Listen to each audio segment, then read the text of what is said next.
Bago ngayong gabi, idineklara ng Iran at Amerika na completely open o bukas ng muli sa commercial shipping ang Strait of Hormuz.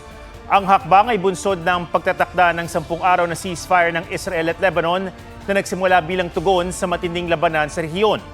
Ayon sa Foreign Minister ng Iran, mananatiling bukas ang Strait of Hormuz sa loob ng ceasefire period at ang paglalayag doon ay dapat sumunod sa coordinated route na itinakda ng Ports and Maritime Organization ng Iran. Matapos ang pahayag ng Iran, agad bumagsak ang presyo ng langis sa world market. Ang Brent crude at US futures parehong nagmura sa $82 to $84 per barrel. Matapos ang ilang linggong nasa lagpas $100 ang mga ito dahil sa giyera sa Middle East. Tinanggap ni US President Donald Trump ang pagbubukas.